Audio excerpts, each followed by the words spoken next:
भगवान शिव के पहनावे की 15 खास बातें। क्या आपको पता है इनका राज? भगवान शिव की वेशभूषा के 15 रहस्य।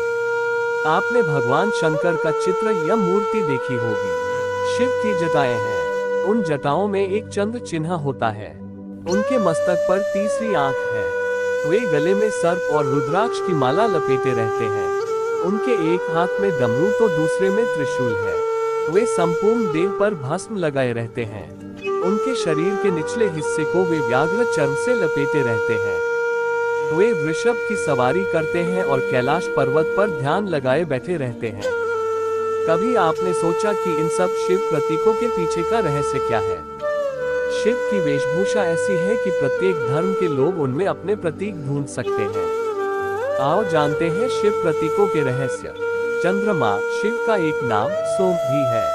सोम का अर्थ चंद्रमा होता है। उनका दिन सोमवार है। चंद्रमा मन का कारक है। शिव द्वारा चंद्रमा को धारण करना मन के नियंत्रण का भी प्रतीक है। हिमालय पर्वत से चंद्रमा का सीधा संबंध है। चंद्रकला का महत्व। मूलतः शिव के सभी त्योहार और पर्व चांद्रमास पर ही आधारित होते हैं। शिवरात्रि, महाशिवरात्रि आदि शिव से जुड़े त्योहारों में चंद्रकलाओं का महत्व है। कई धर्मों का प्रतीक चिन्ह। यह अर्धचंद्र शैवपंथियों और चंद्रवंशियों के पंथ का प्रतीक चिन्ह है। मध्य एशिया में यह मध्य एशियाई जाति के लोगों के पंथ का प्रतीक भी था। चंगेज खान के झंडे पर अर्धचंद्र होता था। इस्लाम का प्रतीक चिन्ह है अर्धचंद्र। चंद्रदेव से संबंध। भगवान शिव के सोमनाथ ज्योतिर्लिंग के बारे में मान्यता है कि भगवान शिव द्वारा सोम अर्थात चंद्रमा के श्राप का निवारण करने के कारण यहाँ चंद्रमा ने शिवलिंग की स्थापना की थी। इसी कारण इस ज्योतिर्लिंग का नाम सोमनाथ प्रचलित हुआ। त्रिशूल। भगवान शिव के पास हमेशा एक त्रिशूल ही होता था। ये बहुत ही अचूक और घातक अस्त्र था। इसकी शक्ति के आगे कोई भी शक्ति ठहर नहीं सकती। त्रिशूल 3 प्रकार के कष्टों दैविक, भौतिक के विनाश का सूचक भी है।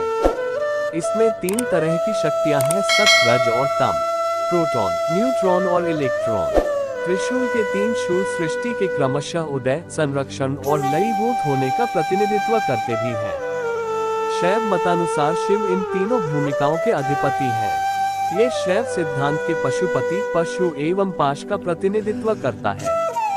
माना जाता है कि यह महाकालेश्वर के 3 कालों वर्तमान, भूत, भविष्य का प्रतीक भी है। इसके अलावा ये स्वपिंड, ब्रह्मांड और शक्ति का परम पद से एकत्व स्थापित होने का प्रतीक है। ये वाम भाग में स्थित इड़ा, दक्षिण भाग में स्थित पिंगला तथा मध्य देश में स्थित सुषुम्ना नाड़ियों का भी प्रतीक है। शिव का सेवक वासुकी। शिव को नागवंशियों से घनिष्ठ लगाव था। नाग कुल के सभी लोग शिव के क्षेत्र हिमालय में ही रहते थे। कश्मीर का अनंतनाग इन नागवंशियों का गढ़ था। नाग कुल के सभी लोग शैव धर्म का पालन करते थे। भगवान शिव के नागेश्वर ज्योतिर्लिंग नाम से स्पष्ट है कि नागों के ईश्वर होने के कारण शिव का नाग या सर्प से अटूट संबंध है। भारत में नागपंचमी पर नागों की पूजा की परंपरा है। विरोधी भावों में सामंजस्य स्थापित करने वाले शिव नाग या सर्प जैसे क्रूर एवं भयानक जीव को अपने गले का हार बना लेते हैं। लिपटा हुआ नाग या सर्प जकड़ी हुई कुंडलिनी शक्ति का प्रतीक है। नागों के प्रारंभ में 5 कुल थे। उनके नाम इस प्रकार हैं: शेषनाग, अनंत, वासुकी, तक्षक, पिंगला और करकोटक। ये शोध के विषय है कि ये लोग सर्प थे या मानव या आधे सर्प और आधे मानव। हालांकि इन सभी को देवताओं की श्रेणी में रखा गया है, तो निश्चित ही ये मनुष्य नहीं होंगे। नाग वंशावलियों में शेषनाग को नागों का प्रथम राजा माना जाता है।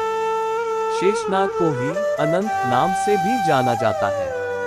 ये भगवान विष्णु के सेवक थे। इसी तरह आगे चलकर शेष के बाद वासुकी हुए, जो शिव के सेवक बने। फिर तक्षक और पिंगला ने राज्य संभाला। वासुकी का कैलाश पर्वत के पास ही राज्य था और मान्यता है कि तक्षक ने ही तक्षशिला बसाकर अपने नाम से तक्षक कुल चलाया था। उक्त 5 की गाथाएं पुराणों में पाई जाती हैं। उनके बाद ही करकोटक, ऐरावत, धृतराष्ट्र, अनत, अहि, मणिभद्र, अलापत्र, कंबल, अंशतर, धनंजय, कालिया, सौंफू, दौधिया, काली, तख्तू, धूमल, फाहल, काना इत्यादि नाम से नागों के वंश हुए, जिनके भारत के भिन्न भिन्न इलाकों में इनका राज्य था। डमरू। सभी हिंदू देवी और देवताओं के पास एक न एक वाद्य यंत्र रहता है। उसी तरह भगवान के पास डमरू था, जो नाद का प्रतीक है। भगवान शिव को संगीत का जनक भी माना जाता है। उनके पहले कोई भी नाचना, गाना और बजाना नहीं जानता था। भगवान शिव दो तरह से नृत्य करते हैं, एक तांडव जिसमें उनके पास डमरू नहीं होता और जब वे डमरू बजाते हैं तो आनंद पैदा होता है। अब बात करते हैं नाद की। नाद अर्थात ऐसी ध्वनि जो ब्रह्मांड में निरंतर जारी है, जिसे ओम कहा जाता है। संगीत में अन्य स्वर तो आते जाते रहते हैं, उनके बीच विद्यमान केंद्रीय स्वर नाद है। नाद से ही वाणी के चारों रूपों की उत्पत्ति मानी जाती है। 1 पर 2 पश्यन्ति 3 मध्यमा और 4 वैखरी। आहत नाद का नहीं अपितु अनाहत नाद का विषय है। बिना किसी आघात के उत्पन्न चिदानंद, अखंड, अगम एवं अलग रूप सूक्ष्म ध्वनियों का प्रस्फुटन अनाहत या अनहद नाद है। इस अनाहत नाद का दिव्य संगीत सुनने से गुप्त मानसिक शक्तियां प्रकट हो जाती हैं। नाद पर ध्यान की एकाग्रता से धीरे धीरे समाधि लगने लगती है। डमरू इसी नाद साधना का प्रतीक है। शिव का वाहन वृषभ, वृषभ शिव का वाहन है। वे हमेशा शिव के साथ रहते हैं। वृषभ का अर्थ धर्म है। मनुस्मृति के अनुसार वृषो ही भगवान धर्म। वेद ने धर्म को 4 पैरों वाला प्राणी कहा है। उसके 4 पैर धर्म, अर्थ, काम और मोक्ष है। महादेव इस 4 पैर वाले वृषभ की सवारी करते हैं, यानी धर्म, अर्थ, काम और मोक्ष उनके अधीन है। एक मान्यता के अनुसार वृषभ को नंदी भी कहा जाता है, जो शिव के एक गण है। नंदी ने ही धर्मशास्त्र, अर्थशास्त्र, काम शास्त्र और मोक्ष शास्त्र की रचना की थी। जटाएं, शिव अंतरिक्ष के देवता है। उनका नाम व्योमकेश है, अतः आकाश उनकी जटा स्वरूप है। जटाएं वायुमंडल की प्रतीक है। वायु आकाश में व्याप्त रहती है। सूर्य मंडल से ऊपर परमेष्ठी मंडल है। इसके अर्थ तत्व को गंगा की संज्ञा दी गई है, अतः गंगा शिव की जटा में प्रवाहित है। शिव रुद्र स्वरूप, उग्र और संहारक रूप धारक भी माने गए हैं। गंगा को जटा में धारण करने के कारण ही शिव को जल चढ़ाए जाने की प्रथा शुरू हुई। जब स्वर्ग से गंगा को धरती पर उतारने का उपक्रम हुआ तो ये भी सवाल उठा कि गंगा के इस अपार वेग से धरती में विशालकाय छिद्र हो सकता है, तब गंगा पाताल में समा जाएगी। ऐसे में इस समाधान के लिए भगवान शिव ने गंगा को सर्वप्रथम अपनी जटा में विराजमान किया और फिर उसे धरती पर उतारा। गंगोत्री तीर्थ इसी घटना का गवाह है। भभूत या भस्म, शिव अपने शरीर पर भस्म धारण करते हैं। भस्म जगत की निसारता का बोध कराती है। भस्म आकर्षण, मोह आदि से मुक्ति का प्रतीक भी है। देश में एकमात्र जगह उज्जैन के महाकाल मंदिर में शिव की भस्म आरती होती है, जिसमें शमशान की भस्म का इस्तेमाल किया जाता है। यज्ञ की भस्म में वैसे कई आयुर्वेदिक गुण होते हैं। प्रलय काल में समस्त जगत का विनाश हो जाता है, तब केवल भस्म राख की शेष रहती है। यही दशा शरीर की भी होती है। 3 नेत्र, शिव को त्रिलोचन कहते हैं, यानी उनकी 3 आंखें हैं। प्रत्येक मनुष्य की भौहों के बीच तीसरा नेत्र रहता है। शिव का तीसरा नेत्र हमेशा जागृत रहता है, लेकिन बंद। यदि आप अपनी आंखें बंद करेंगे तो आपको भी इस नेत्र का एहसास होगा। संसार और संन्यास, शिव का ये नेत्र आधा खुला और आधा बंद है। यह इसी बात का प्रतीक है कि व्यक्ति ध्यान साधना या संन्यास में रहकर भी संसार की जिम्मेदारियों को निभा सकता है। त्रयंबकेश्वर ज्योतिर्लिंग के व्युत्पत्ति के संबंध में मान्यता है कि 3 नेत्रों वाले शिव शंभू के यहाँ विराजमान होने के कारण इस जगह को त्रयंबक 3 नेत्र के ईश्वर कहा जाता है। पीनियल ग्लैंड, आध्यात्मिक दृष्टि से कुंडलिनी जागरण में एक चक्र को भेदने के बाद जब शतचक्र पूर्ण हो जाता है तो इसके बाद आत्मा का तीसरा नेत्र मलशून्य हो जाता है। वह स्वच्छ और प्रसन्न हो जाता है। कुमारस्वामी ने शिव के तीसरे नेत्र को प्रमस्तिष्क सेरेब्रम की पीयूष ग्रंथि पीनियल ग्लैंड माना है। पीयूष ग्रंथि उन सभी ग्रंथियों पर नियंत्रण रखती है जिनसे उसका संबंध होता है। कुमारस्वामी ने पीयूष ग्रंथि को जागृत, स्पंदित एवं विकसित करने की प्रक्रियाओं का विवेचन किया है। हस्ती चर्म और व्याघ्र चर्म, शिव अपनी देह पर हस्ती चर्म और व्याघ्र चर्म को धारण करते हैं। हस्ती अर्थात हाथी और व्याघ्र अर्थात शेर। हस्ती अभिमान का और व्याघ्र हिंसा का प्रतीक है, अतः शिवजी ने अहंकार और हिंसा दोनों को दबा रखा है।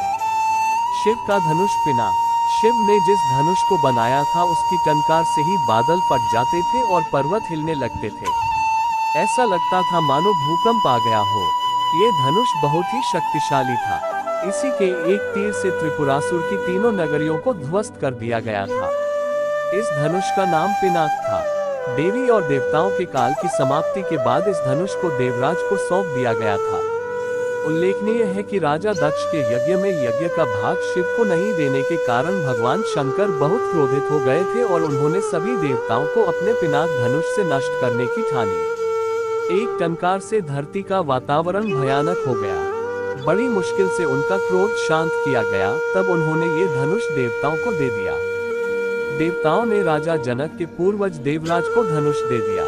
राजा जनक के पूर्वजों में निमि के ज्येष्ठ पुत्र देवराज थे।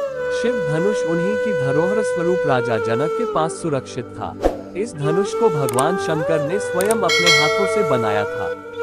उनके इस विशालकाय धनुष को कोई भी उठाने की क्षमता नहीं रखता था, लेकिन भगवान राम ने इसे उठाकर इसकी प्रत्यंचा चढ़ाई और इसे एक झटके में तोड़ दिया। शिव का चक्र को छोटा लेकिन सबसे अचूक अस्त्र माना जाता था। सभी देवी देवताओं के पास अपने अपने अलग अलग चक्र होते थे। उन सभी के अलग अलग नाम थे।